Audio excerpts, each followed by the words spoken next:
Well, good morning. Welcome. We invite the press to take their seats as well. Invitamos a la prensa a tomar los asientos también. We're going to go ahead and get started. We're very privileged to have with us Licenciado Peña Nieto. He will be introduced in a moment by Congressman Cuellar.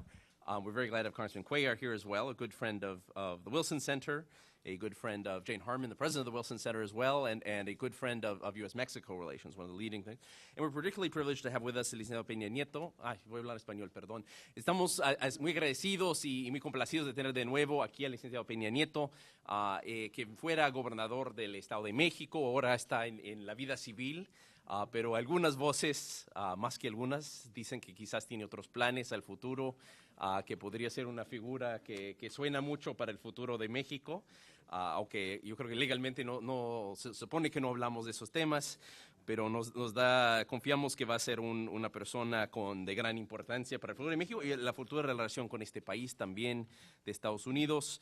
Ha sido, bueno, lo van a presentar ahorita, la vez pasada que estuvo con nosotros, como les tengo aquí hace un año, fue gobernador del Estado de México, habló de los retos de ser gobernador de ese estado. Yo creo que va a hablar más del futuro de México en esta ocasión, tiene un poco más libertad de hacerlo.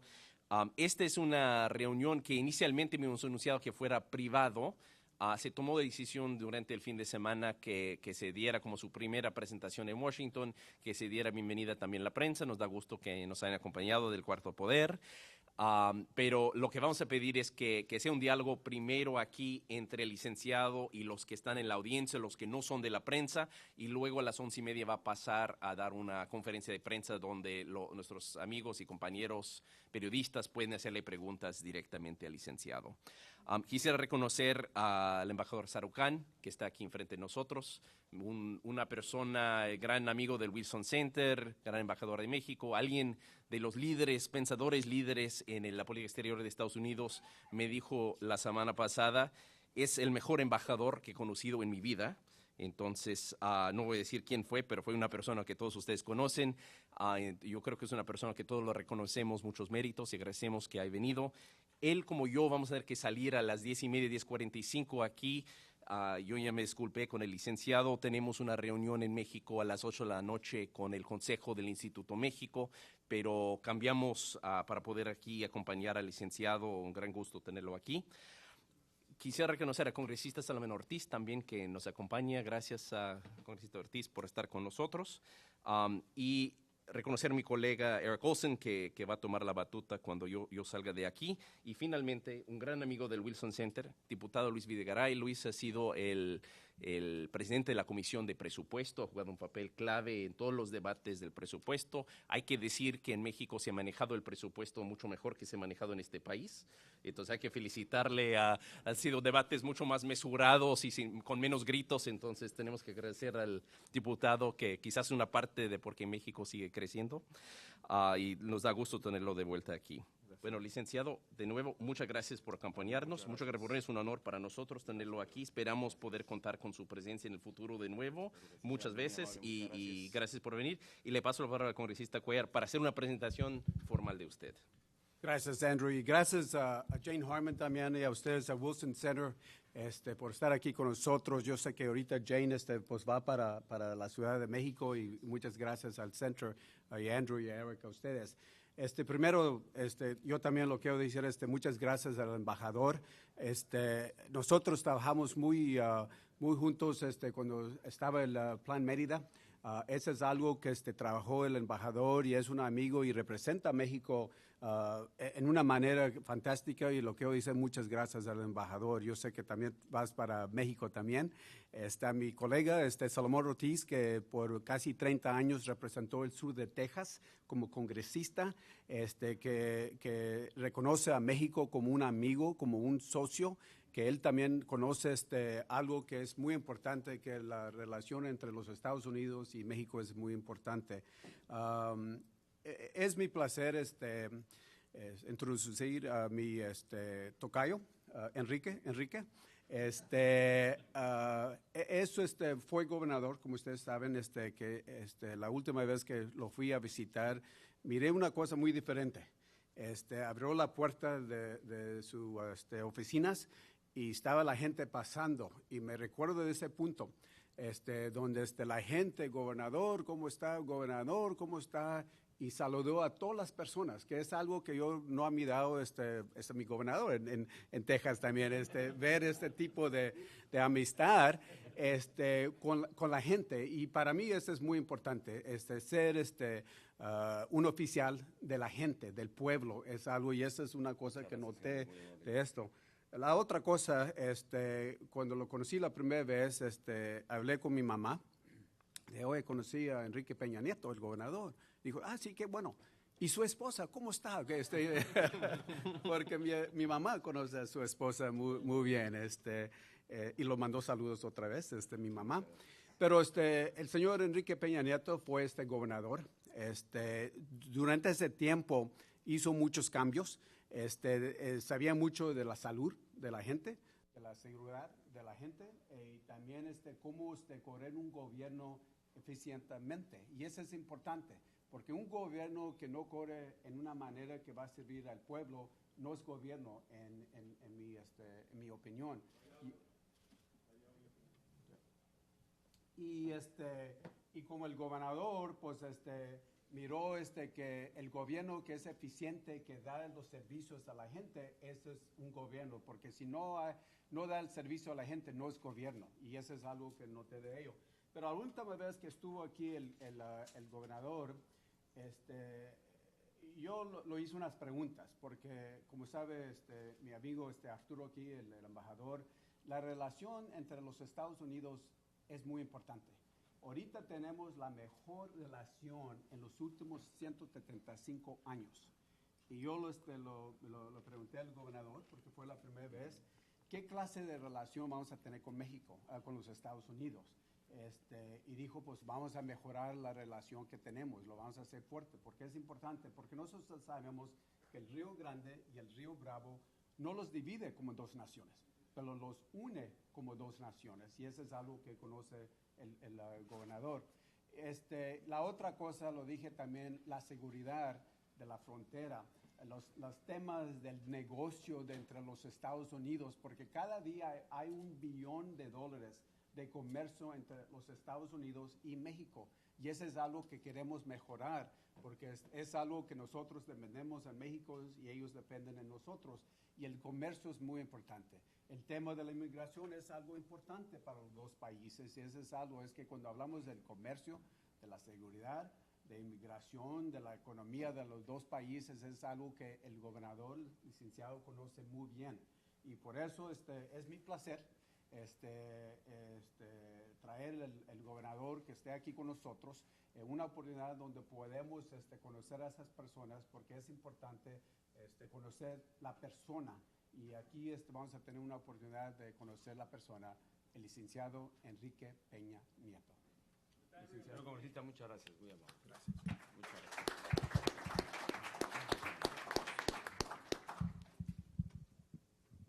Muchísimas gracias, muy buenos días a todos ustedes. Pues quiero agradecer esta introducción que tanto Andrew como el señor congresista Henry Cuellar, tocayo, como decimos, ha hecho de un servidor, y agradecer a los integrantes del Woodrow Wilson esta gran oportunidad de estar nuevamente con ustedes, de poder compartir algunos aspectos y reflexiones sobre lo que ocurre hoy en México. De manera muy especial agradecer al señor embajador de México en Estados Unidos su presencia. Sé de lo apretado de la agenda y sobre todo el compromiso que tiene para estar el día de hoy, más tarde en nuestro país, en este intercambio que hay entre México y este instituto, de sesionar alternadamente entre México y Estados Unidos. A quienes forman parte de este board y además del Instituto Woodrow Wilson por atender esta muy amable invitación para estar con ustedes, a los señores congresistas aquí presentes y a los señores representantes de los medios de comunicación que también gentilmente nos hacen favor de acompañar. Déjenme dar una breve introducción a lo que motiva el día de hoy nuestra visita, quizá en un contexto muy diferente de aquella que tuvimos hace quizá ya casi 2 años, Andrew, tú tendrás quizá mejor memoria, pero fue más o menos hace año y medio, 2 años prácticamente, que estuvimos por acá, en aquel entonces todavía en mi carácter de gobernador del Estado de México, la entidad más poblada del país, y donde definimos algunas posiciones, sobre todo tanto de la responsabilidad de Estado como de lo que mi partido, al que represento, el Partido Revolucionario Institucional, tenía frente a los grandes retos que tiene el país.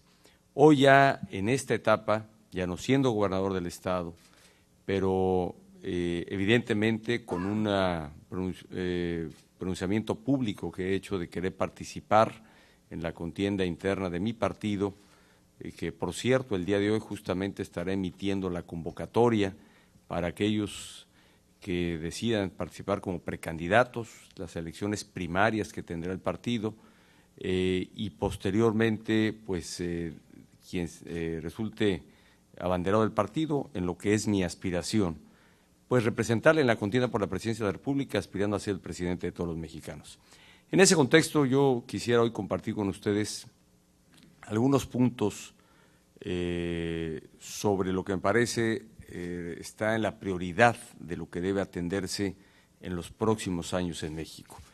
Y también estar muy atento a lo que pudieran ser las interrogantes, si así está previsto el formato, Andrew, de poder responder algunas preguntas que eventualmente se tuvieran. Déjeme dar paso a una muy breve presentación que traigo para dedicar más tiempo a lo que es realmente el poder responder algunas preguntas. Miren, yo diría que México es un país que tiene una condición verdaderamente de grandes de características y de calificativos verdaderamente mayores que nos dejarían pensar que nuestra condición es mejor de la que hoy proyectamos. Y yo lo que advierto es que México tiene un gran potencial. Geográficamente se ubica dentro de en la vecindad con el país hoy en día más poderoso del mundo, y que pues simplemente hay un río que nos divide, como dice el señor congresista Henry Cuellar, que más que dividirnos nos une, y donde justamente además de tener pues una riqueza natural formidable, tenemos lo más valioso, el activo más valioso con el que cuenta nuestro país, que es su población. Una gente hospitalaria, cálida, siempre con el ánimo y el deseo de poder construir condiciones para un mayor desarrollo, donde contamos con recursos naturales que me parece no se han aprovechado lo suficientemente, y donde además, gracias a los tratados que se han signado, pues tenemos acceso a un mercado consumidor de más de 1,000 habitantes. En consecuencia, creo que México tiene un enorme potencial de cara a la condición que vive el mundo, y donde, no obstante las crisis económicas que se han vivido en varias partes del mundo, Estados Unidos en el 2008, que de ahí detonó otras en Europa y donde todavía no termina de calmarse las aguas en esta crisis que varios países de Europa están viviendo de manera muy sentida. Me parece que México guarda un escenario diferente, mucho más favorable, y que le da un enorme potencial a desarrollar en los próximos años. Tenemos estabilidad macroeconómica, tenemos, sin embargo, a pesar de esta condición, yo he lamentado el crecimiento económico tan pobre y mediocre que hemos tenido en la última década. Podríamos decir que en los últimos 80 años, en la última década, nuestro país ha tenido un crecimiento menor del 2%, que contrasta con el que otros países de la región han tenido, donde en promedio prácticamente el crecimiento de América Latina ha estado del orden del 3,5%, y en algunos casos, como el de Perú, que superan el 5%. En tanto, en México nuestro crecimiento ha sido muy pobre. De ahí que yo advierta como una prioridad mayor en este contexto la urgente necesidad de crecer económicamente y generar empleos bien remunerados. Yo suscribiría este punto como una de las mayores prioridades que nos van a permitir, a partir de esa condición de crecimiento, el poder atender de manera más eficiente las distintas asignaturas que se tienen hoy pendientes en el país, como el de seguridad pública, como la generación de empleos, cómo mejorar la calidad de la educación, pero todo parte y está íntimamente ligado a la posibilidad de crecer económicamente. Déjenme darles algunos puntos que he preparado que quisiera compartir con ustedes. ¿Por qué advierto que no hemos crecido económicamente lo suficiente en estos últimos años? Siendo respetuoso, voy a poner hasta un cronómetro para… Primero, como lo he señalado en otros espacios, porque tenemos una insuficiente competencia económica. Hemos, dentro de la valoración que hace el Foro Económico Mundial, la posición que México guarda dentro de las prácticas antimonopólicas, ocupamos el lugar 120 de 142. En pocas palabras, necesitamos eficientar nuestras prácticas antimonopólicas para fomentar la competencia y la innovación, que haga posible realmente que la población tenga acceso a mejores servicios, a productos de mayor calidad. Por cierto, algún estudio del Tecnológico de Monterrey de hace aproximadamente un año, uno de los institutos universitarios más acreditados en México y en el mundo de nuestro país, señalaba que una tercera parte del gasto de los mexicanos precisamente se perdía por esa falta de competencia que había entre los productos a los que tenía acceso. Otra de las condiciones por las que advierto no hemos crecido lo suficiente es por el bajo nivel de crédito que tenemos en nuestro país. Afortunadamente tenemos una condición macroeconómica estable, tenemos instituciones financieras estables y sólidas, sin embargo, que prestan muy poco.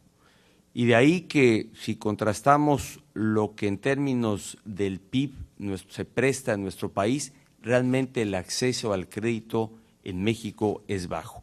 Se presta el 23% del PIB, mientras que en otros países como Brasil se tiene acceso al 50% del PIB. En Chile prácticamente el crédito representa un tanto igual a lo que es la generación de su riqueza, y ya ni decirnos o contrastarnos con China, donde creo que se presta más del 127%. La infraestructura de nuestro país es insuficiente y deficiente. Tenemos una infraestructura desarrollada, sin embargo, el mantenimiento de la misma es limitada, y también no hemos sido capaces de detonar una mayor infraestructura. Y eso incluso en términos de competencia o de competitividad, de acuerdo a las mediciones que hace el mismo Foro Económico Mundial, pues en lugar de haber ganado espacios de mejora, hemos retrocedido. Nuestra formación de capital humano es sin duda deficiente, y ahí tenemos uno de los grandes retos, cómo elevar la calidad de la educación precisamente para una mejor formación de capital humano. Advertimos que ha habido una estrategia o ha faltado una estrategia para el fomento y desarrollo regional en nuestro país. El Tratado de Libre Comercio con los Estados Unidos y con Canadá sin duda vino a detonar crecimiento económico, mayores oportunidades en la relación comercial. Sin embargo, el beneficio de este tratado fundamentalmente impactó a los estados del norte del país. Fue insuficiente y creo que no hubo una estrategia amplia que permitiera que los estados del centro y del sur del país se incorporaran a los beneficios de este acuerdo bilateral, de este acuerdo trilateral. A partir de toda esta condición, yo debo decir que para poder realmente generar empleos, generar desarrollo, fortalecer nuestro mercado interno, condición fundamental es crecer económicamente. Esa es para mí una de las mayores prioridades, como ya lo señalé, y por ello quiero compartir con ustedes un decálogo que he compartido en distintos espacios de hacia dónde creo que pudiéramos transitar en aras de alcanzar este objetivo. Lo primero es mantener la estabilidad macroeconómica, estabilidad que nos viene fundamentalmente de haber creado un organismo descentralizado, un organismo autónomo que es el Banco Central, que ha manejado la política monetaria y que ha permitido que en los últimos 15 años nuestro país tenga estabilidad macroeconómica. Y esta, si bien no es suficiente, sí es indispensable para poder crecer económicamente. Segundo, fomentar la competencia económica en todos los ámbitos. Lo señalé ya como una de las debilidades que tenemos ante la ausencia de políticas mucho más intensas a efecto de promover la competencia. Tenemos que fomentar esta competencia con políticas y con instituciones reguladoras. Es un tema que no se agota en una simple medida. Recientemente hubo reformas a la ley de competencia, sin embargo, me parece que debe ser una constante dentro de la tarea del Estado el fomentar la competencia en aras también de alentar la innovación. Tercero, estoy convencido que México tiene condición para ser una potencia energética. Y en este tema en particular he señalado en distintos espacios que Pemex, que es la empresa de todos los mexicanos, la empresa del Estado mexicano, que ha sido palanca del desarrollo económico durante décadas, me parece que si bien mantiene una posición central dentro de la generación de riqueza en nuestro país, debiera convertirse en una palanca más agresiva y más importante del desarrollo económico de México. Para lograr esto, tenemos que abrirnos a la participación del sector privado, que aquí señalo de manera central. No significa que el Estado pierda la propiedad de los hidrocarburos, no significa privatización de Pemex, y lo señalo de manera puntual para que en esto no haya especulaciones o señalamientos contrarios a esta afirmación categórica. El Estado debe mantener la propiedad de los hidrocarburos, pero podríamos encontrar mecanismos que hicieran posible la participación del sector privado dentro de la exploración, explotación y, por supuesto, en la refinación que tanto hoy demanda nuestro país. Para este propósito, creo que, como lo he señalado, tenemos que deponer actitudes a veces ideológicas o partidarias para poder dar paso a esta importante decisión a partir de las experiencias internacionales, a partir de las experiencias que otros países han tenido en esta materia y cuya apertura en la participación del sector privado les ha permitido generar mayor riqueza, les ha permitido generar mayor producción y sobre todo el generar desarrollo y generación de empleos a partir de este objetivo. Cuarto, mayor inversión en capital humano. Sin duda tenemos que invertir en mecanismos que nos permitan realmente atender la demanda educativa de nuestro país, no solo una mayor cobertura, sino también una cobertura de mayor calidad. Hay que invertir en ciencia, en tecnología. México se ha rezagado frente a otros países de la región donde se ha observado que aquellos países que invierten en estos rubros, realmente en el paso de algunos años se logra realmente un mayor crecimiento económico. Quinto punto, aumentar el nivel de crédito, como ya lo señalaba, tenemos que fomentar dos propósitos. Primero, una regulación que incentive a las instituciones financieras a prestar más y segundo, crear una mejor banca de desarrollo. Creo que la banca con la que hoy cuenta México son instituciones que dejaron de fomentar, dejaron de impulsar el desarrollo en México, de prestar a la iniciativa privada, a los sectores emprendedores, y creo que tenemos que consolidar y conformar una banca de desarrollo mucho más agresiva de la que hoy tenemos. Sexto, duplicar la inversión, no duplicar, sino ampliar de manera agresiva la infraestructura en nuestro país. Y en este propósito también estoy convencido que la participación del sector privado puede resultar de la mayor relevancia. A partir de la experiencia que tuve yo en el Estado de México como gobernador, fue posible que en 6 años prácticamente cuadruplicáramos la red de autopistas que hoy circulan por la entidad. Y eso fue posible gracias a la alianza estratégica que hizo el gobierno con el sector privado, y que en solo este pequeño breve periodo de tiempo logramos alcanzar este objetivo.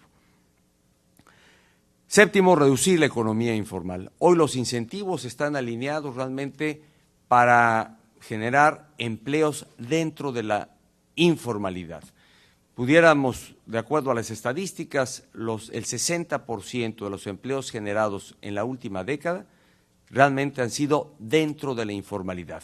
Y hoy advertimos que prácticamente el 30% de los empleos que se tienen en México están dentro de la informalidad. Tenemos que generar mecanismos e incentivos que nos permitan generar empleos formales. Entre ellos, he hecho propia y he suscrito una propuesta que se ha desarrollado para crear un sistema de seguridad social universal que esté financiado con impuestos generales, que además permita el alinear o integrar en un mismo esquema de seguridad social las distintas instituciones de salud, con el propósito de optimizar los gastos administrativos que hoy en día representan y se tienen, que contrastan con los que se dan en otros países miembros de la OCDE, donde hay ahorros significativos. Octavo, y tiene que ver con nuestra relación con los Estados Unidos. Yo creo que teníamos pasar de una integración comercial como se tiene a una integración productiva con los Estados Unidos. Qué bueno que tengamos esta relación amplia, extensa, desarrollada y en etapa de consolidación con los Estados Unidos y con Canadá, y creo que podríamos dar paso a una relación mucho más productiva en la región. ¿Qué significaría esto? Eventualmente trazar planes conjuntos para el desarrollo de infraestructura en toda esta región económica, que potenciara el desarrollo de la región en la relación México y Estados Unidos, que se destinaran fondos para apalancar infraestructura en ambos países, para poder también generar una zona de comunicación en la frontera, con puentes de comunicación mucho más ágiles y seguros, y que todo esto viniera de la constitución de fondos desarrollados entre ambos países para detonar, insisto, una relación mucho más productiva. Noveno, el fomento de una política sectorial para dejar de lado la tesis, primero, sin regresar a aquella que suponía que el Estado debiera ser parte del todo y estar en toda la relación, la cadena productiva y en las relaciones, más bien en la política industrial, a otra que pareciera que la mejor política industrial era la que no existía. Creo que el Estado mexicano debiera desarrollar una política de fomento industrial que nos permitiera potenciar las distintas vocaciones económicas que tiene nuestro país. Lo mismo en el campo, lo mismo que en el turismo y en otros sectores de la industria donde tenemos un enorme potencial, y debiera definirse políticas focalizadas, políticas orientadas al crecimiento y al desarrollo de los sectores de nuestra industria.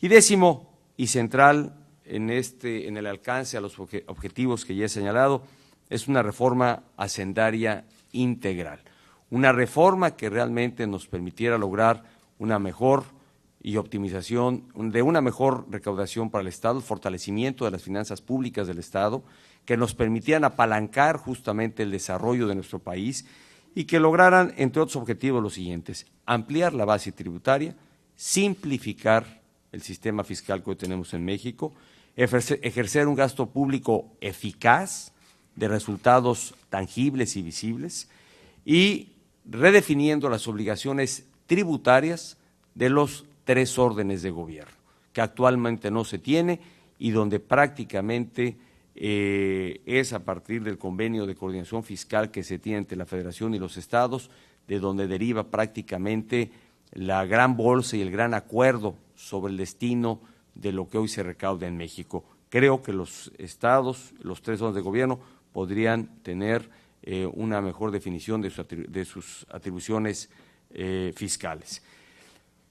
Con esto que aquí he señalado, con este decálogo que he descrito, me parece, y con ello concluyo con estos 15 minutos de exposición que he tenido, donde concluyo diciendo: México está ante la gran oportunidad realmente de detonar crecimiento y desarrollo en los próximos años si se tiene definición de objetivos.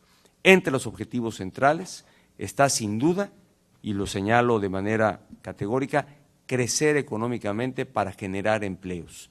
Y eso pudiera llevarnos a generar un círculo virtuoso en la atención a otro problema que sin duda, y seguro estoy que en las preguntas habremos de hablar y tocar el tema, el círculo virtuoso entre el crecimiento económico y la seguridad pública.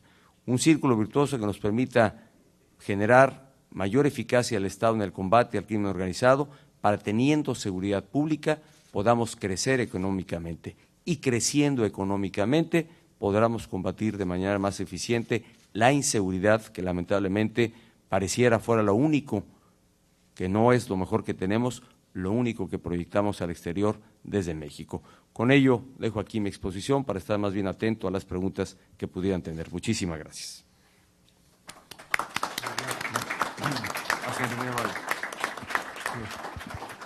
Muchas gracias, licenciado. Una exposición Andrew, muy interesante. Lamento retirar, pero paso la palabra a mi colega Eric Olson, y yo creo que va a haber muchas preguntas sobre estos temas y chance de entrar en diálogo. Muchísimas gracias. Vamos a entrar en diálogo. Andrew, muchas gracias.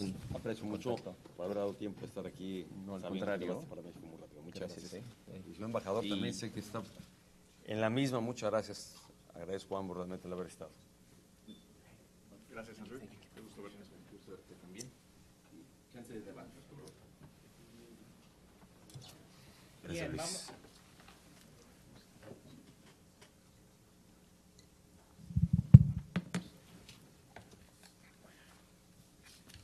Vamos a abrir un espacio de preguntas, de diálogo. Esto no está funcionando. Este sí funciona. Yeah. Pero pues el programa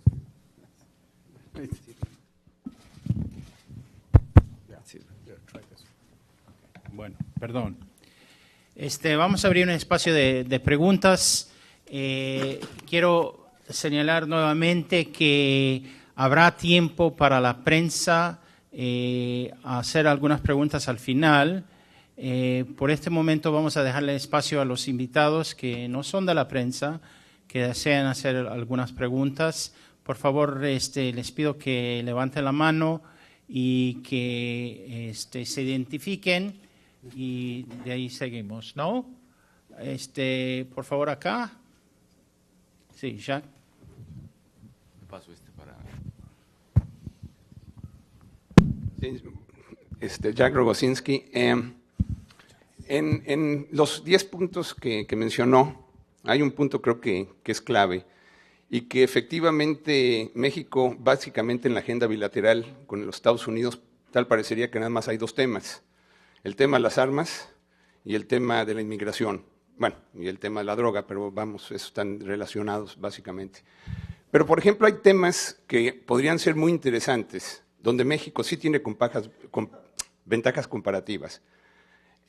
Como, por ejemplo, es toda la parte de asistencia médica, que México tiene de los mejores médicos. Yo vivo aquí ya 15 años, o sea que se los puedo decir, que yo diría del mundo. Probablemente en algunos hospitales falta infraestructura, pero yo hablo de la experiencia que tengo en México, desde los médicos del Seguro Social, del ISSSTE y por supuesto los privados. Entonces, hay ahí un potencial importantísimo, dado que la distribución del ingreso aquí ha empeorado y esto no va a recuperarse en los próximos 2 años, esto va a tardar más de una década, de que los servicios médicos, dado que se están encareciendo en los Estados Unidos, México podía proveer esto, pero para eso se requieren negociaciones en las que se puedan aceptar los seguros médicos que hay en Estados Unidos. O sea, una persona que tiene Medicare podría fácilmente ir, por ejemplo, a Ensenada y por la mitad del costo ser atendida igual o mejor. Entonces, esto es un tema que creo que México podría meter a la agenda bilateral y no solamente estar hablando todos los días de que si pasaron armas o no pasaron armas, si pasó droga o no pasó droga y que si pasó o no un inmigrante. Entonces, mi pregunta para ustedes, ¿qué opinan sobre esto? Bien, Jack, muchas gracias.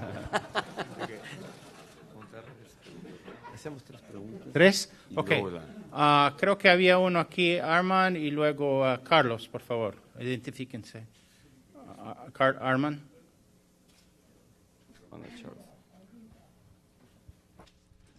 Muchas gracias. Sin duda fue un diagnóstico muy acertado. Quería ver si era posible que expandiera un poco en cuanto al el tema energético. El tema energético, tanto como el tema fiscal, ¿verdad? Son los, no sé cómo se dice, Achilles heel de la economía mexicana. Y en el caso fiscal sí fue un poco más específico. Quería ver si era posible que expandiera un poco más en cuanto al tema energético. Con mucho gusto, Armando. Y Carlos Ramírez aquí. ¿Qué tal? Carlos Ramírez de Eurasia Group. Licenciado, bienvenido y muchas gracias por su presentación. Me parece que su diagnóstico es muy certero. Creo que coincide con la apreciación de una gran cantidad de economistas que han estudiado México. México es un país sobrediagnosticado en cuanto a su situación económica. Parece ser que hay un cierto consenso de lo que se tiene que hacer, pero en cada uno de los puntos que usted señaló, detrás de cada uno de esos aspectos hay intereses políticos o económicos que se oponen a que se lleve a cabo precisamente ese tipo de reformas al que usted señala. Por tanto, mi pregunta sería, ¿qué opina usted? ¿Cómo enfrentar esta situación, considerando que México efectivamente lleva 30 años creciendo lentamente, pero que si no somos capaces de enfrentarnos a esos intereses políticos y vencerlos precisamente para llevar a cabo esas reformas, será imposible elevar la tasa potencial de crecimiento del país? ¿Qué opina sobre esto? Muchas gracias. Muchas gracias, Carlos, muy gentil. Sí, adelante. Puedo dar Sí, claro. paso a responder las Adelante. 3 preguntas. Jack, sobre la primera, ¿qué pienso? Yo creo que en ese rubro que tú señalas, como pueden ser servicios médicos y la integración de otros servicios que eventualmente se pudiera tener o derivar de un acuerdo con los Estados Unidos, me parece que debe ser la agenda a atender en los próximos años. Quizá no tenga elementos suficientes para darte un diagnóstico y una respuesta puntual a la pregunta. Lo que sí sé es que la relación México con Estados Unidos tiene que ir más allá del simple acuerdo que hoy se tiene de libre comercio entre ambos países. De ahí que yo señalara en mi propuesta la oportunidad de revisar justamente las ventajas que tendría transitar de una relación meramente comercial a una más productiva, a una relación que nos permitiera atender de mejor manera las necesidades propias de cada país a partir de potenciar la solución a esas necesidades a partir de una relación bilateral mucho más productiva. Señalé entre uno de los temas que pudieran eventualmente servir a este propósito, el eventualmente generar un fondo de apoyo para más infraestructura que detonara más la relación comercial, que hiciera posible la integración de otras regiones de México al desarrollo y a la relación comercial y económica con los Estados Unidos, el poder eventualmente establecer una política de fronteras seguras, precisamente para el tránsito de migrantes y de productos y de servicios de manera segura, y donde pues esto que tú señalas que es una necesidad de dos países que viven y que están unidos por un río, no separados. Mucho se habla de cuántos mexicanos viven en los Estados Unidos, pero poco se llega a decir de cuántos americanos han decidido vivir en México. Y se estima, de acuerdo a la última cifra que alguna vez conocí, el número era de más de 1 millón de norteamericanos que decidieron establecerse en México. Al final de cuentas, en esta vecindad, creo que los gobiernos están obligados y en la exigencia de construir una relación mucho más productiva, de mayores beneficios para los habitantes de nuestros países y de ir más allá de un mero acuerdo comercial y de seguir tratando la agenda recurrente que ha sido la política migratoria, la política de seguridad. Sin duda son temas que no están resueltos, que hay mucho que hacer en estos dos temas, pero el acuerdo binacional puede ir mucho más allá y tan lejos como lo permita la buena relación que me parece hoy se tiene y que puede ser mejor en un futuro próximo. Armand, sobre el tema en la política de la reforma energética y fiscal, yo creo que tú pusiste el dedo en la llaga. Creo que de las muchas reformas que nuestro país hoy necesita para insertarse en la ruta de crecimiento, desarrollo, generación de empleos y mayor progreso, dos son centrales, la energética y la fiscal. Y hablo un poco de la fiscal, ¿qué debiera lograr? El cobro de impuestos de impuestos justos, que los mexicanos paguemos nuestros impuestos de manera justa, equitativa, a través de un sistema simplificado. Y la política, o mejor la reforma energética, pues yo la estaría orientando a la apertura de la gran empresa de los mexicanos a la participación del sector privado, como ocurre con la atención a otros temas de demanda y de necesidad de infraestructura que tiene nuestro país. Si esperamos a que el Estado por sí mismo haga lo que tiene que hacer, pues quizá tenga que posponer la solución o la atención a varios temas por varios años hasta que cuente con los recursos propios necesarios para tal propósito. Si aceleramos este paso, como se hace en varias materias, pongo un ejemplo en infraestructura, como ya lo señalé en mi intervención, si pudimos hacer más carreteras fue porque logramos una alianza estratégica con el sector privado. Y creo que así como ocurrió en materia de infraestructura en comunicaciones, digo, siendo una asignatura completamente distinta, creo que en materia de explotación de hidrocarburos, sin que el Estado pierda la propiedad de los mismos, podríamos crecer de manera más acelerada. No podría darte hoy detalles en qué, pero yo anticipo que en materia de exploración se puede, en materia de explotación y por supuesto en materia de refinación. Se han señalado, se han apuntado, se han pospuesto, fue tema de debate de dónde se habrían de construir una refinadora y finalmente no se ha logrado, bueno, no se ha colocado ni siquiera la primera piedra de las que supone se iban a construir en México. Irónicamente somos un país que producimos petróleo y tenemos que importar la gasolina que se consume en nuestro país. Creo que para lograr una optimización en la explotación de este recurso se puede generar una alianza con el sector privado. Insisto, sin que el Estado pierda la propiedad de los hidrocarburos. Y eso me llevaría también a afirmar, en prácticamente respuesta a lo que Carlos señalaba, cómo lograr que estas reformas se logren o se puedan materializar. Si somos ya un país sobrediagnosticado, se sabe muy bien cómo estamos, qué necesitamos, qué reformas hay que llevar a cabo. El problema es que no ha sido posible hacer esas reformas. Yo creo que es el PRI, y lo digo no porque yo represente al PRI, sino porque sé la condición que el PRI como fuerza política tiene en México, dónde están sus bases de respaldo y sus alianzas políticas, y podría afirmar que es el PRI, el partido mejor dotado y en mejor condición para impulsar las reformas que México necesita. Ni la izquierda ni la derecha tienen la condición óptima, como se ha demostrado, para emprender esas reformas. El PRI, sin duda, es el partido que por sus alianzas políticas, por sus bases de apoyo y de respaldo, tiene la mejor condición para impulsar y poder materializar las reformas estructurales que México necesita. De eso estoy total y absolutamente convencido. Y como un militante y representante del PRI, es que puedo afirmar que esto que estamos proponiendo, estoy seguro que lo podríamos llevar a cabo. No es momento, y no porque esté en el extranjero puedo o deba yo faltar a la legislación electoral, porque luego algunos suponen que porque saliendo de México, entonces en México o en nuestro país no se enteran de qué se dijo.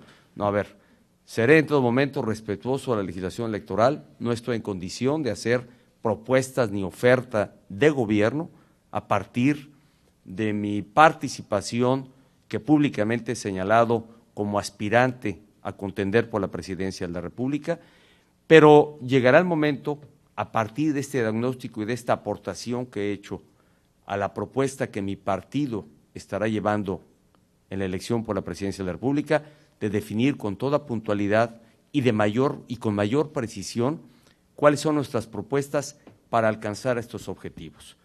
Pero estoy convencido que el PRI está en la condición y en la posición, y sobre todo en la fortaleza política de emprender y materializar las reformas estructurales que México necesita. Gracias. Había una pregunta aquí, José Miguel, Maureen. Diana. Acá ahí está Diana, que no alcanza a ver Diana, aquí. perdón, Diana. Primero José Miguel, luego Diana y luego Maureen, por favor. Es en ese orden. Muchas gracias. Licenciado Peña Nieto, mi nombre es José Miguel Vivanco, de Human Rights Watch. Yo estuve la semana pasada en México, tuve la oportunidad de reunirme con el presidente Calderón y entregarle un informe de nuestra organización Human Rights Watch sobre el estado de los derechos humanos y la seguridad pública durante lo que va del sexenio del presidente Calderón. Las cifras oficiales son realmente muy preocupantes. 35.000 muertos en lo que va de, por lo menos las cifras oficiales, y solo 22 condenas por parte de la PGR en los homicidios vinculados al crimen organizado. Y la impunidad parece ser más bien la norma, no la excepción. ¿Qué ajustes haría usted a la política actual de lucha contra el narcotráfico sobre la base de la utilización del ejército, que actúa con un fuero militar que no permite mayor escrutinio de sus actividades ni rendición de cuentas? ¿Qué ajustes haría usted a esta política de llegar a ser el presidente de México? Muchísimas gracias. Su nombre, perdóneme. José Miguel Vivanco. José Miguel Vivanco. Muchas gracias. Maureen y luego Diana. George, I'll go with you in the next round. ¿Sí? Gracias. Maureen Meyer, de la Oficina en Washington para Asuntos Latinoamericanos. Quería preguntarle en cuanto a su diagnóstico el tema del combate a la pobreza. Se ha anunciado que 3 millones más de mexicanos se cayeron en la pobreza en los últimos 2 años. Recientemente el PNUD comentó que México perdió 23% de su desarrollo humano justamente por las desigualdades económicas. Escucho bien, se fue el sonido. Pero... ¿Podría expandir un poco en cuanto al tema de la pobreza en México? ¿Qué se podría?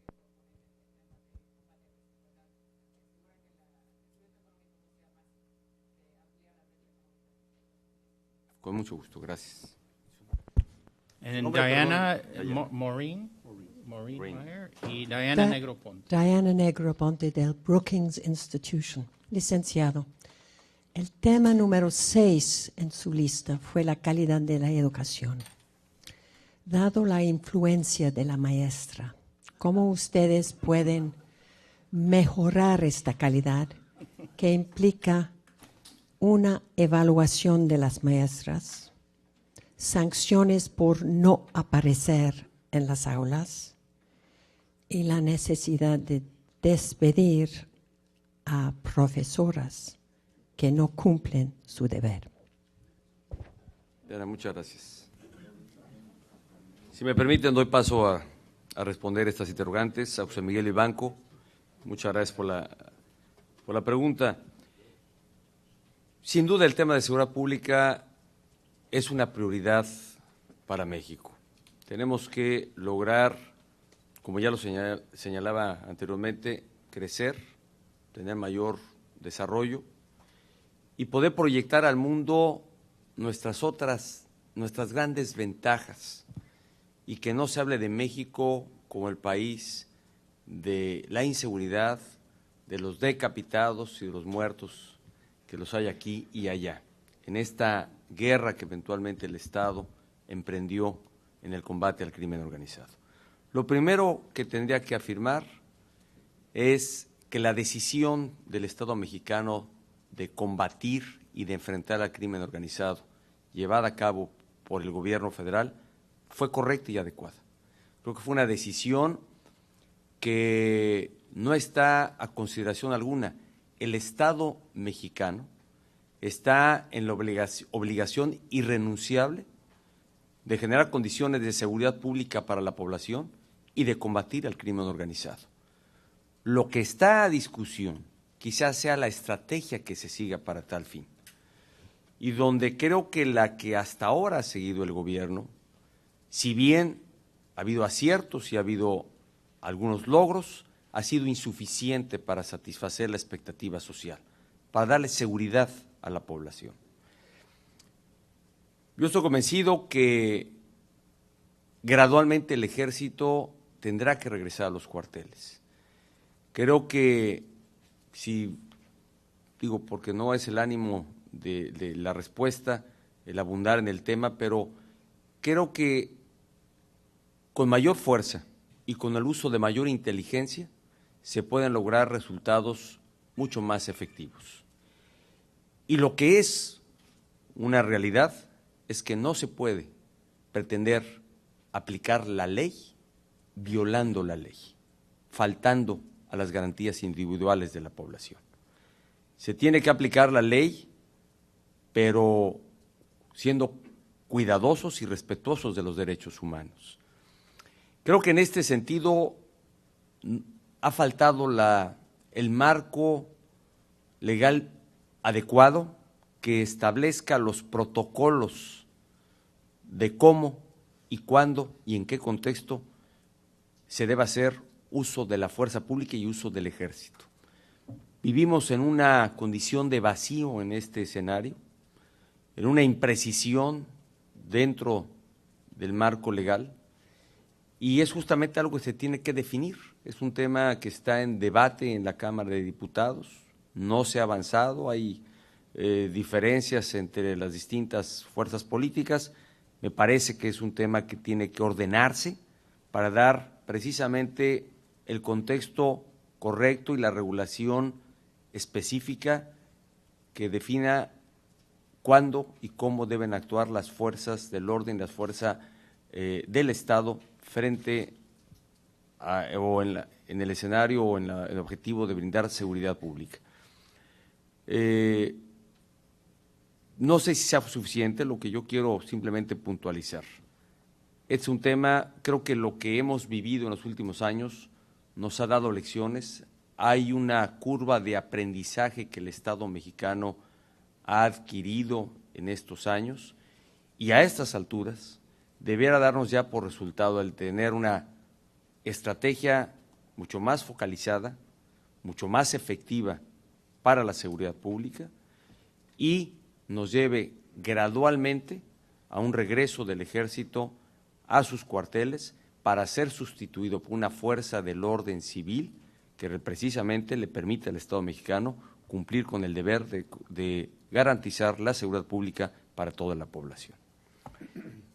Y Dayana, bien señala usted Diana, perdón.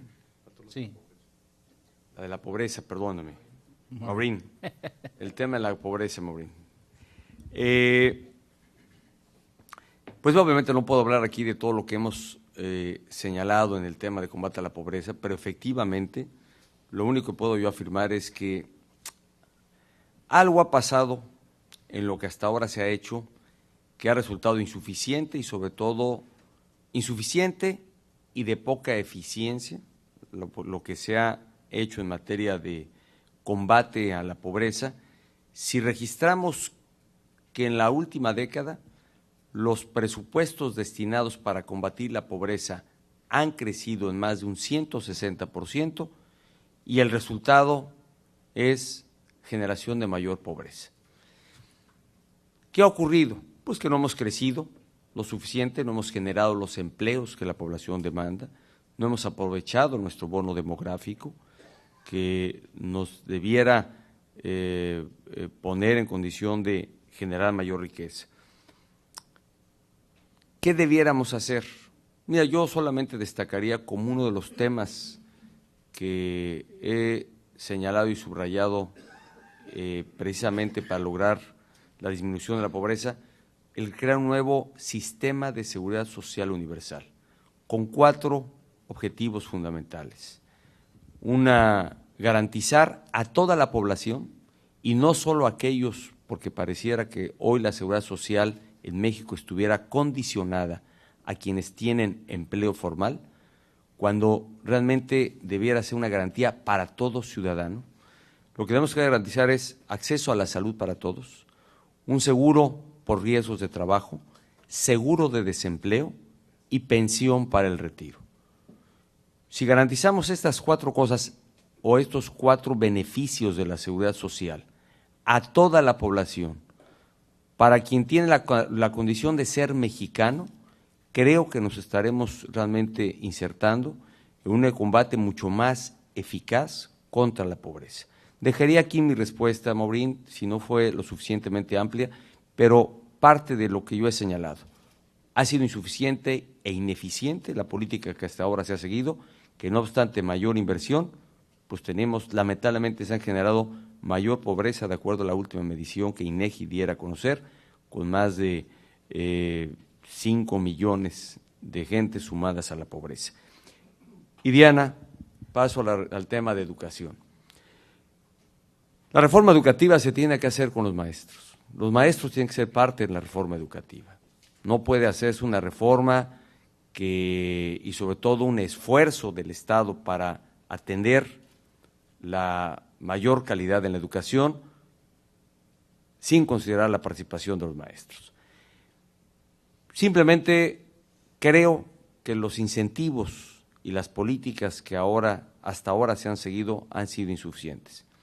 Hay varias fórmulas que se han propuesto, que están incluso señaladas ya en ley y que obviamente el gran reto es materializar lo que ya la ley establece en materia educativa, como las jornadas escolares completas, como revisión a los planes de estudio, ampliar la oferta educativa para los jóvenes.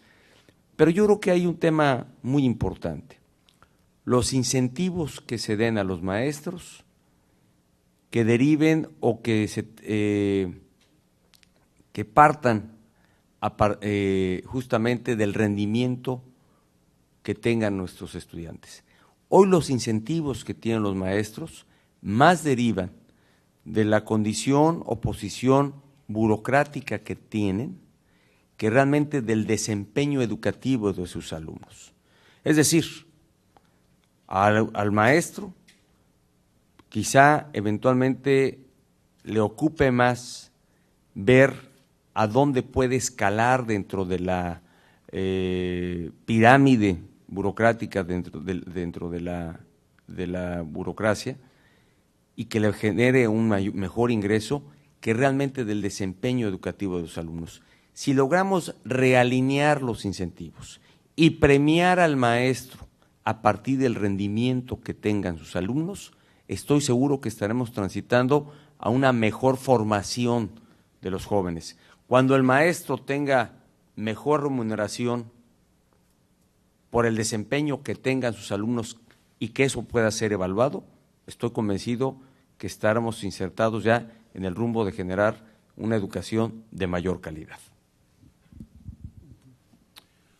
Ok, tenemos unas preguntas más, pero voy a aprovechar para hacerle también una pregunta, si me permite. Y me viene a la mente porque aquí tenemos al licenciado Heredia, que conocí yo en una película, un documental muy importante, Presunto Culpable. Y lo que me trae a la mente es que en junio del 2008 el gobierno mexicano logró una reforma judicial muy importante, no solo porque fue de parte del presidente Calderón, sino con el apoyo de todos los partidos políticos y muchos estados. Pero la pregunta es realmente ¿qué es el compromiso y qué sería su compromiso y el compromiso del PRI de aquí en adelante o después de las elecciones? Porque a pesar de esa reforma no se ha logrado un nuevo procedimiento penal a nivel federal. Se ha presentado una propuesta del Ejecutivo, pero realmente no se ha actualizado, no se ha hecho realidad. Y queremos saber si usted piensa tomar esto como una prioridad también en ese sentido. Tenemos una pregunta aquí de George Grayson y luego el caballero acá que... por favor, George, levanta la mano. Soy Jorge Grayson. Disculpe mi español tan subdesarrollado, pero aprendí español en la misma escuela donde George Bush aprendió inglés.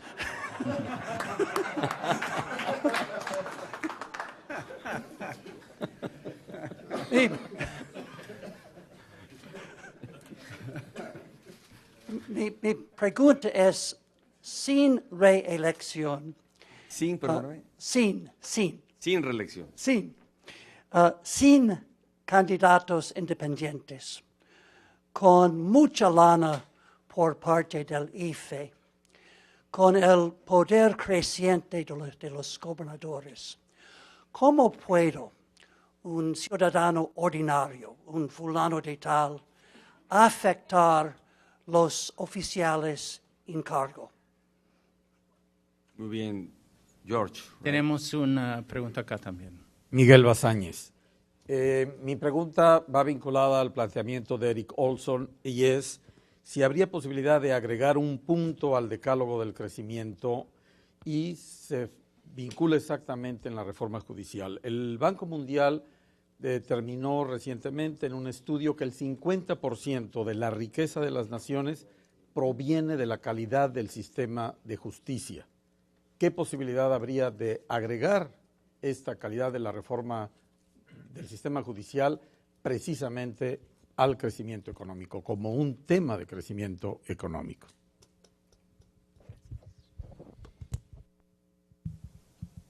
Bien.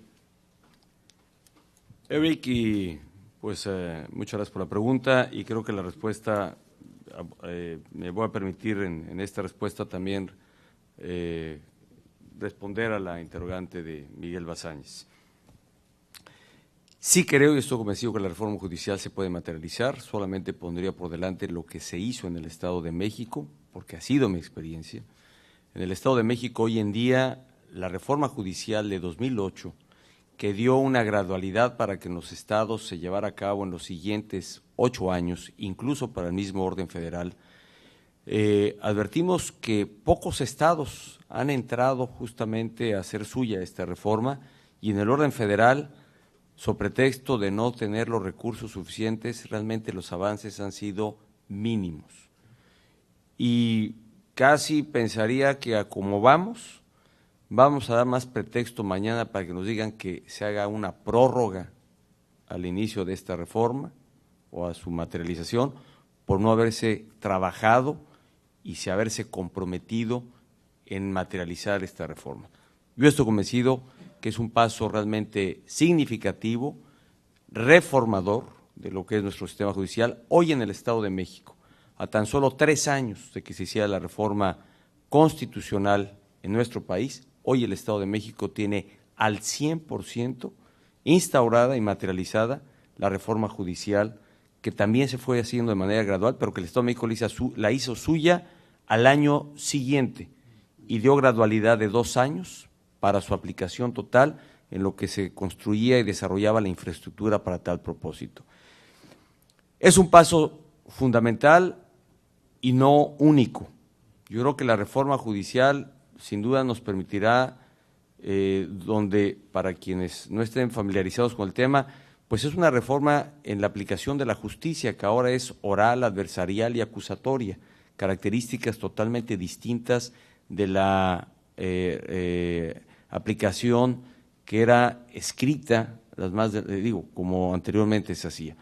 Creo que es un paso muy importante.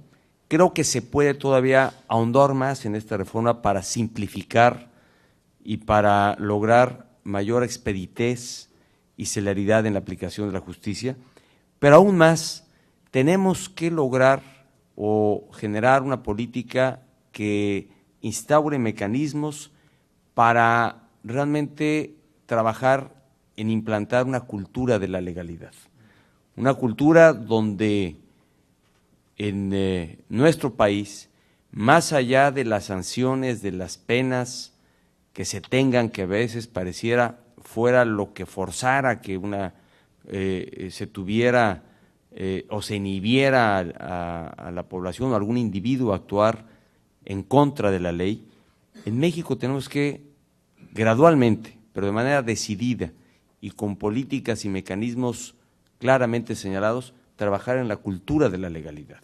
Y estoy convencido de que sí se puede lograr este propósito. ¿Cuántas veces no se señala que algo pasa, que cuando cruzan la frontera allá parecieran observar las leyes y vienen a este país y entonces todos marchan por la derecha? O marchan derechitos, no por la derecha, marchan derechitos, que es muy diferente. Yo estoy convencido que tiene que ver con el ánimo y el propósito realmente de ser respetuosos de la ley. La ley tiene que aplicarse y tiene que, no por las sanciones que imponga, sino simplemente porque al saberse que todos debíamos ser observadores y garantizar que la legalidad se aplique en la sociedad, tenemos que trabajar por una cultura de la legalidad. La reforma judicial, pues sin duda orienta o está orientada a un propósito, una aplicación más eficiente de la ley, porque muchos hoy sabemos que de quienes infringen la ley, la aplicación a esos infractores en términos estadísticos es mínima. Pues prácticamente la probabilidad de que un sujeto que infringe la ley sea sometido a su aplicación y a las sanciones que la ley prevé prácticamente es menor, o la probabilidad es muy baja. De ahí que tengamos que, primero, a través de la reforma judicial, lograr una más eficiente aplicación de la ley y encontrar mayores mecanismos y otros que nos permitan realmente combatir el gran lastre que es para la cultura de la legalidad en nuestro país, el combate a la impunidad, el permitir que muchos que llegan a infringir la ley se queden al margen de ser sometidos a la aplicación de la ley. Entonces, yo estoy convencido de que la reforma judicial es un instrumento que nos va a permitir alcanzar este objetivo, pero que tenemos que trabajar en otros instrumentos y en otros mecanismos que nos permitieran realmente establecer y consolidar la cultura de legalidad en nuestro país. Y George, I won't speak in English because I don't know where I learned English, but I feel more comfortable and not enjoy, but I think I make myself more clear when I speak in Spanish. Yo creo que la reforma política, que es el tema que usted ha referido, George, que se ha trabajado y que ha logrado niveles de consenso, no en todo, pero sí en una parte, es un paso muy importante, yo creo que en la consolidación de nuestro Estado democrático. Hay quienes subestiman o señalan que por no haberse logrado la reelección es insuficiente. El tema de las candidaturas independientes, por cierto, sí está señalado en la reforma hasta ahora consensada. Digo, para familiarizar a quienes no lo estén sobre la etapa en la que se encuentra la reforma política, partió de una propuesta en el Senado, llegó a la Cámara de Diputados, se debatió en la Cámara de Diputados y recientemente aprobó varios de los temas que están, como es la candidatura independiente, la iniciativa preferente del presidente, la iniciativa ciudadana que le permita con un ciudadano emprender o enviar iniciativas de ley, genera mayor certidumbre ante la ausencia definitiva del presidente de la República. Son algunos de los aspectos que esa iniciativa ya fue aprobada en la Cámara de Diputados. Regresó ahora al Senado y está en el Senado y dependerá del Senado finalmente la confirmación de lo que la Cámara de Diputados ya hiciera sobre esta reforma. Yo creo que hemos dado pasos importantes en la consolidación de nuestro Estado democrático. En el tema de la reelección muy en particular, George, que es un mecanismo que este país tiene, y donde creo que se ha hablado más de las ventajas que de las desventajas, y donde pareciera ser un tema central de la reforma política, y si no se logra este objetivo, entonces no hay reforma política. No, yo creo que ya la hubo, y creo que se lograron cosas, o están por lograrse cosas muy importantes, o aspectos muy importantes dentro de la consolidación del Estado democrático, aun cuando no haya reelección. Yo he sido uno de los que ha hablado no en contra de la reelección, pero sí no estar en favor de la reelección en el escenario que tenemos actualmente en México. La reelección puede ser un mecanismo garantista del ciudadano cuando es el ciudadano el único que eventualmente está en condición de ratificar o conferir la confianza a un representante, como ocurre aquí en México. Pues aquí está el congresista Henry Cuellar, que se ha sido reelecto, seguro estoy, ya en varias ocasiones.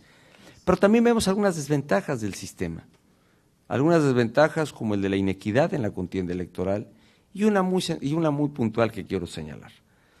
Si la propuesta que se hace en la reelección es que sea el ciudadano quien le refrende su confianza o no a un representante en una elección, me parece que esa fórmula es inaplicable a nuestro sistema, donde existen diputados de representación proporcional.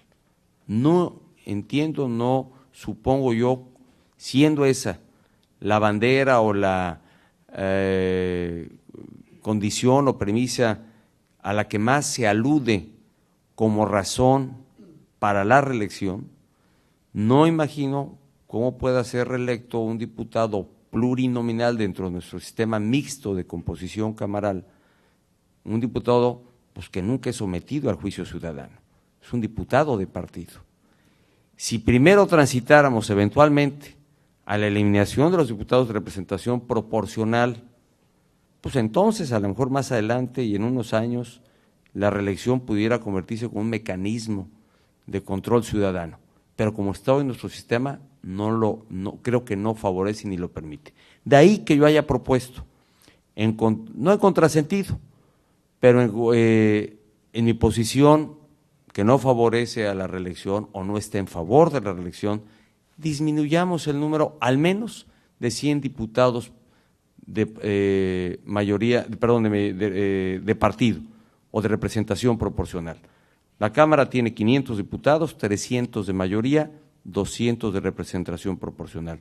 Eliminemos 100, porque al final de cuentas creo que hemos avanzado en nuestro sistema democrático y hay que darle mayor espacio y justa dimensión a la representación de las mayorías y no, como me parece ocurre ya en nuestro sistema, a las minorías la tenemos sobre representada y le ponemos límites artificiales a las mayorías, precisamente pues que hoy se ven rehenes de este sistema que hoy tenemos, porque ya cambiamos, porque obviamente en la consolidación de nuestra democracia fue posible lograr una mayor representación de todas las fuerzas políticas en la Cámara de Diputados, que fuera hace algunos años la razón de dar mayor espacio a la representación proporcional, a la representación de diputados de partido. Quizá me extendí, pero espero haber sido suficientemente explícito de por qué creo que hemos avanzado y hay que darle este beneficio a lo que se ha logrado en el consenso de las distintas fuerzas políticas. Muy bien. La prensa ha sido muy paciente. Voy a dar lugar para una pregunta final. Le voy a pasar la palabra al congresista Cuellar también. Bueno. Allá atrás. Ok. La última pregunta del público y luego el... Gracias. Mi nombre es Daniel Wilson de Zemi Communications de Nueva York. Quisiera regresar al tema de cómo lograr a estas reformas, las reformas necesarias. El PRI es un partido con muchas corrientes y la realidad es que durante los últimos 2 gobiernos el PAN ha sugerido reformas de la misma naturaleza, de aumentar la participación privada en el sector energético, de hacer una reforma hacendaria integral, pero varias corrientes del PRI han bloqueado estas reformas. Y mi pregunta es, ¿qué cambiará en el partido durante la próxima época para hacer estas reformas posibles? Gracias. Muchas gracias, Daryl. Daryl, ¿va? Daniel, perdón. Yo haría 2 afirmaciones en este sentido. Primero, hay que ser justos y decir que ante los planteamientos que hemos venido haciendo de cara al proceso electoral federal, donde hemos formulado esta propuesta de una mayor apertura en Pemex, con la participación del sector privado, la disminución de diputados de representación proporcional y que algunos otros han querido reivindicar como propuestas que en el pasado tuvo particularmente el partido y en el gobierno, hay que decirlo con toda justicia, no fueron formuladas como tales. Si bien yo tampoco reivindico ser autor único y exclusivo de estas propuestas, pero sí soy alguien que las suscribe y que cree por los objetivos que se han señalado, que es el de crecimiento económico y de una mayor eficacia de nuestra democracia, sí creo en estas propuestas, que insisto, no fueron presentadas con tal alcance ni con tal propósito por el partido y en el gobierno, pero que al final de cuentas algo se logró. Yo diría que sí hubo un cambio en la, y ya lo he señalado, en la relación del partido hoy en el gobierno y del gobierno con mi partido. Y fue una relación que partió de una relación de respeto y de apoyo mutuo en aras de lograr reformas transformadoras para el país. Así inició o así fueron los primeros años de esta administración. ¿Qué alteró esta relación entre estos 2 partidos?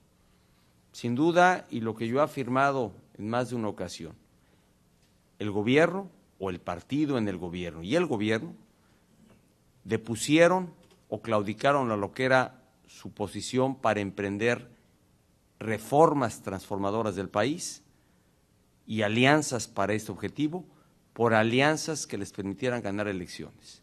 Solo así se explica que en algún momento de esa relación, que era buena y cordial y productiva entre el partido y en el gobierno y el PRI, en algún momento se rompiera. Y eso fue cuando la derecha decidió hacer alianzas con la izquierda para enfrentar al PRI, al partido que en todas las encuestas, y todavía, y seguro estoy así será hasta el 2012, se mantiene en la preferencia de la mayoría de los mexicanos. Y ante ese escenario, el partido en el gobierno en algún momento decidió dejar de lado la relación con el PRI y hacer una con la izquierda. A todas luces incongruente, como yo lo señalé en varias ocasiones, y que a la postre pues le ha resultado en la imposibilidad de hacer varias de las reformas que eventualmente se propusieron, y más bien el propiciar un escenario de encono, de diferencia y de de no poder consolidar varias de esas reformas. ¿Qué veo en el PRI? Usted lo señalaba. Usted tiene en su pregunta, yo creo que lo que es la respuesta y confirma la afirmación que hace un momento hice.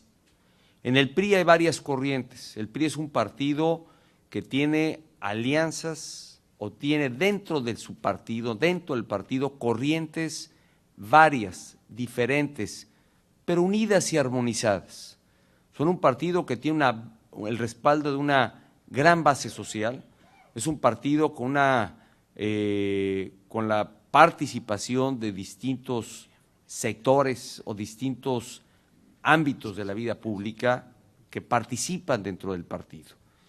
Y por ser un partido conformado por distintas corrientes, me lleva a afirmar que es el PRI y solamente el PRI el que está en la mejor condición y tiene la mayor capacidad para emprender las reformas estructurales que el país necesita. Condición que no tiene ni la derecha, como ya ha quedado acreditado, ni la izquierda, que además a su interior, pues a veces no se observa una oposición unificada. En el PRI sí. El PRI, con esta variedad de corrientes que usted señala, al final de cuentas guarda una posición unificada. Y cuando se tiene liderazgo y cuando hay el respaldo a quien encabeza esfuerzos en el Ejecutivo, estoy seguro que hay mayor capacidad para aglutinar esas fuerzas, que son muchas, en aras de alcanzar los objetivos y las reformas que el país necesita.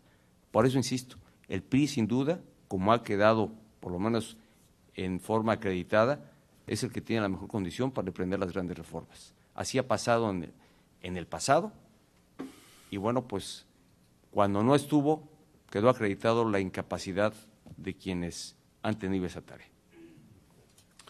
Bueno, antes de terminar, le voy a pasar la palabra al congresista Cuellar, pero en nombre de Jane Harman, presidente del Woodrow Wilson Center, y Andrew Seeley, director de Mexico Institute, le queremos agradecer una vez más al licenciado Enrique Peña Nieto por haber estado con nosotros, para haber contestado de manera tan espontánea y abierta todas estas preguntas. Y pues aquí tiene, como dicen en México, aquí tiene su oficina cuando está en Washington, puede venir en cualquier momento a recibirnos. Y bueno, le paso la palabra finalmente antes de terminar. Gracias, Eric, y lo quiero también gracias a Jane y a Andrew y al Wilson Center por estar aquí con nosotros. A mi colega Salmón Ortiz, a todos los invitados, gracias por sus preguntas, excelentes preguntas, porque así, licenciado Tocayo, conocemos su filosofía, conocemos su visión de México, el México nuevo, y lo quiero dar muchas gracias por estar aquí con nosotros. Gracias, licenciado. Henry, muchas gracias. Okay, vamos a pedir entonces que la prensa, si entendí bien del equipo del... Pues hacemos, si quieren, ¿por qué no hacemos una pausa precisamente para agradecer a los invitados? Adelante. Agradezco a quienes han... Oportunidad para tomar un receso de un minuto. Una vez más, muchísimas gracias a todos por esta gran oportunidad que me han dispensado nuevamente de estar aquí con ustedes. Felicidades y gracias.